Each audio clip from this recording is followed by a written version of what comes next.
നല്ല മഴക്കാലമാണ് അല്ലേ? അപ്പം ഇതിനോടൊപ്പം തന്നെ ഒരുപാട് അസുഖങ്ങളും നമുക്ക് ചുറ്റുമുണ്ട്. പനി, ചുമ, ജലദോഷം, തൊണ്ടവേദന, അങ്ങനെ പല വിധം അസുഖങ്ങളും. ഇതൊക്കെ ചിലപ്പം മഴ കാരണം ആയിരിക്കാം, ചിലപ്പം വല്ല ഇൻഫെക്ഷൻസും ആയിരിക്കാം. അപ്പം ഇതിനൊക്കെയുള്ള പൊടിക്കൈകളായിട്ടല്ല ഞാൻ ഇന്ന് വന്നിട്ടുള്ളത്. പകരം നമുക്കൊരു പ്രിക്കോഷൻ എന്നുള്ള രീതിയിൽ നമുക്ക് കുടിക്കാവുന്നൊരു ചെറിയ ഡ്രിങ്കായിട്ടാണ് ഞാൻ വന്നിട്ടുള്ളത്. അതിൽ നമുക്ക് ഇഞ്ചി ഉൾപ്പെടുത്താം, കുരുമുളക് ഉൾപ്പെടുത്താം, തുളസിയില ഉൾപ്പെടുത്താം, പിന്നെ മല്ലിയിട്ട് തിളപ്പിച്ചിട്ടുള്ള ഒരു വെള്ളം നമുക്ക് വൈകുന്നേരങ്ങളിലോ ഒക്കെ ആയിട്ട് നമുക്ക് കുടിക്കുന്നത് ഇതിനൊക്കെ എതിരായിട്ടുള്ളൊരു ഇമ്മ്യൂണിറ്റി ഡെവലപ്പ് ചെയ്യാൻ വളരെ ഹെൽപ്ഫുള്ളാണ്.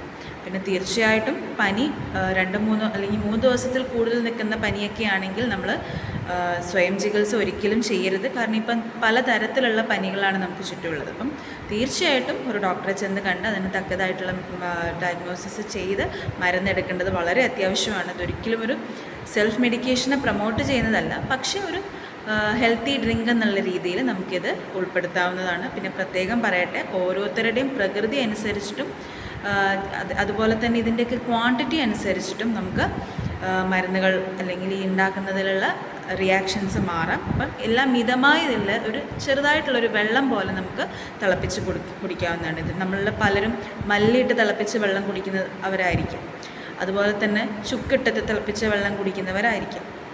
പക്ഷെ ഇതൊക്കെ മിതമായ രീതിയിൽ നമ്മൾ ഒരു കഷായം എന്നുള്ള ഫോമിലേക്കല്ലാതെ ചെറുതായിട്ടൊന്ന് തിളപ്പിച്ചൊരു ചായ പോലെയൊക്കെ നമുക്കിതാക്കി കുടിക്കുന്നത് നമ്മുടെ ഹെൽത്തിന് വളരെ നല്ലതാണ്. കഫജന്യമായിട്ടുള്ള അസുഖങ്ങളിൽ കുറയ്ക്കാൻ വേണ്ടിയിട്ട് നമ്മളെ ഒരുപാട് ഹെൽപ്പ് ചെയ്യുന്നൊരു ഡ്രിങ്ക് കൂടാണിത്.